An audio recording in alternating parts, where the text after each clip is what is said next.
Welcome in, ladies and gentlemen, to another episode of the Johnny's Report. I'm your host, Jay Hollihan, back here with you on this Wednesday evening as we discuss an interesting topic, obviously one of the hottest topics in not just New York City, but in the world of sports right now, and that's who is going to be the future coach of the New York Knicks.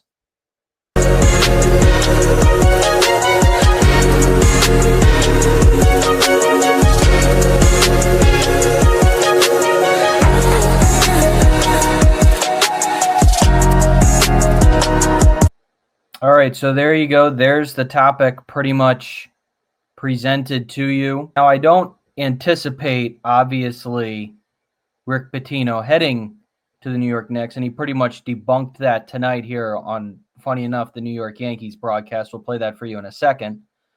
But it is definitely an interesting, and it's always a topic that with Rick Pitino you have to talk about, because when that job opens up, it essentially becomes a who's who of the upper echelon college basketball head coaches, some NBA coaches. I mean, especially right now in the NBA. And there are actually, funny enough, a few other Big East names that we throw on into this list as well, with Jay Wright being among the top people top coaches that people want to talk about, which I'm sure we'll have on our upcoming shows soon here on the Big East Energy Network. There's probably a greater chance of Jay Wright walking into this door right now than him coaching again. It just seems like that's the way things are going. I think this whole idea of the conversation of Pitino going back to the Knicks, it's, of course, a nice theory, and it's a nice thought, if you will, because let's face it, I mean, Rick Pitino is Mr. New York. I mean, he's done so many things in and out of being the head coach of the Knicks.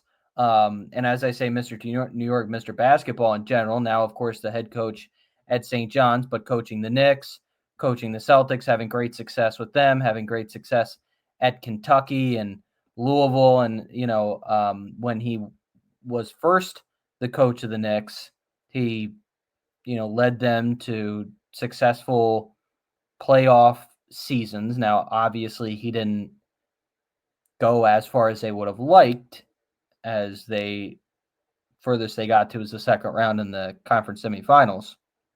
And I say he had great success with the Celtics. He really didn't, but he's still a face, a brand name, or coached with a brand name team.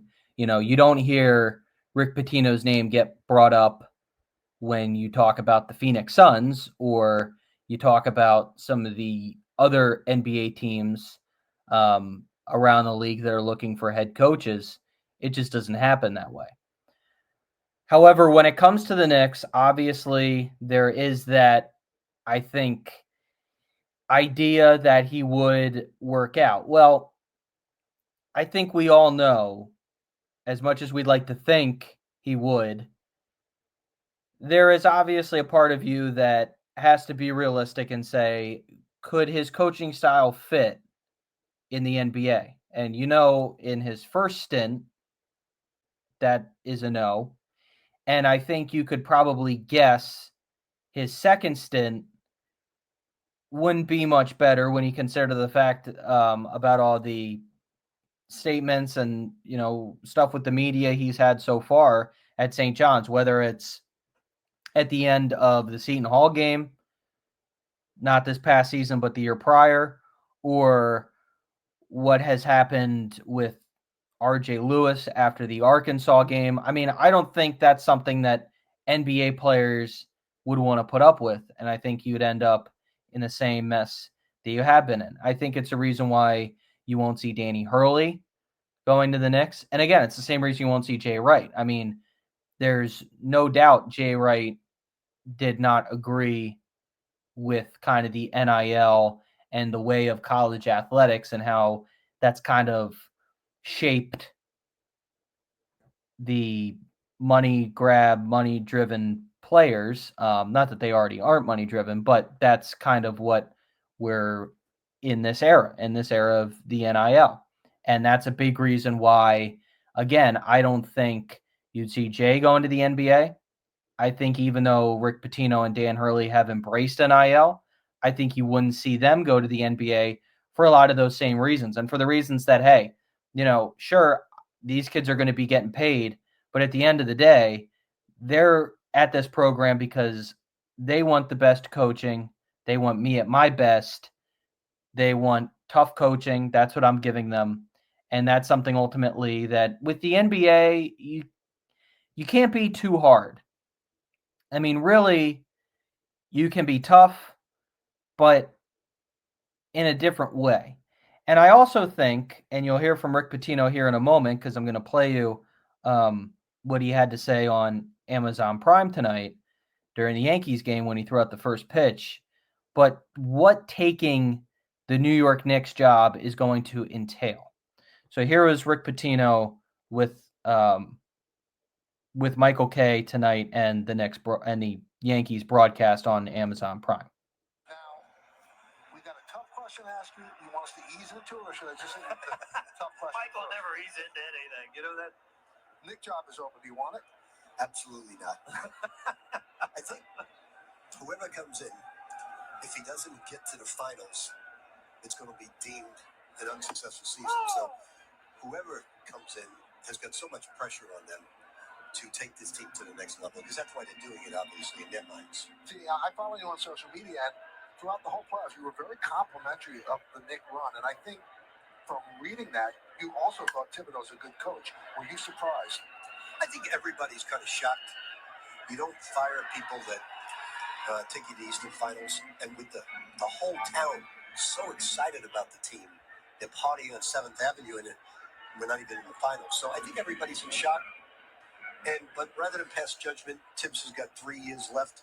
At $10 a year. Yeah, so they made the decision. They got to live with it, and let's see. You guys remember Joe Torre coming in with a difficult time, and he did a great job. So, all right, it's obviously, and getting back to that conversation about Tibbs getting fired, it's a wild. I would tell you this much, or this would be a fun topic to debate, actually. And I know we're talking college basketball here, but what was a more shocking firing in the NBA this year? Mike Malone before the playoffs with the Denver Nuggets, or Tibbs getting fired by the Knicks after losing in 6 to the Eastern Conference Finals to the Indiana Pacers after winning in 6 against what a lot of people felt, including yours truly, as a better Boston Celtics team. So, and in my opinion, I would say probably Thibodeau getting fired by the Knicks because Jalen Brunson just went to bat for him the other day. Now, that's neither here nor there. And that's a conversation for a different podcast as we're talking, obviously, Johnny's basketball here. But you heard from him. It's going to be a very demanding job, and one that I don't think that, let's face it, Rick Pitino, again, is not getting any younger. For the same reason why people think he was going to fail as a St. John's head coach, where we're pushing back at the idea that he would be successful at St. John's because, well, he doesn't have that much time left. So he's going to go coach the Knicks. He's going to travel all around the country, West Coast trips, yada, yada, yada. And that is a more lucrative job than being at St. John's. No. And at his age, why would it be? And when you talk about, well, you still have to travel at St. John's, yes, the furthest you have to go in your conference schedule is out to Omaha, Nebraska, and Creighton once a year. I mean, we can pick where we want to go, the out-of-conference schedule. And, I mean, granted, we'll talk about it coming up soon in the coming months. They've still scheduled it very tough, but it hasn't been, we're going out to the West Coast. I know we went to the Bahamas last year, but, I'm sure that that's a nice little stay for the long weekend.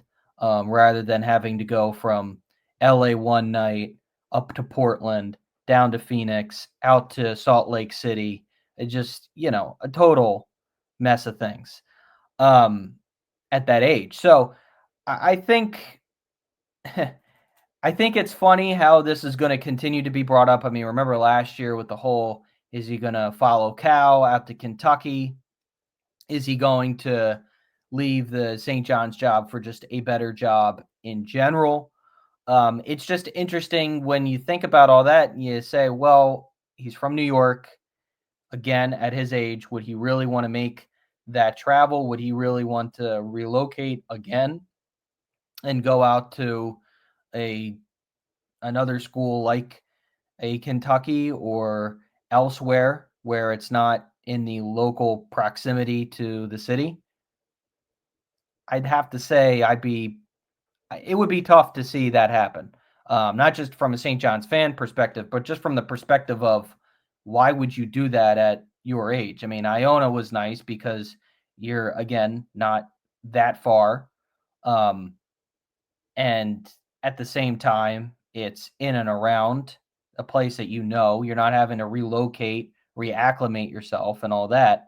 So there's that too as to why I don't believe he would actually leave St. John's for a different job. But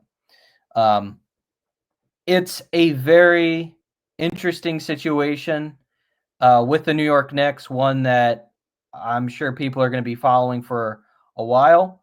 But, hey, we'll be back here talking all things Johnny's basketball. So thanks for tuning in. We'll be back on, hopefully, if nothing else comes out with all this, cross your fingers it doesn't. We'll be back on next week to talk about some other things in Johnnyland. Thanks for tuning in. And as always, I'll talk to you next time.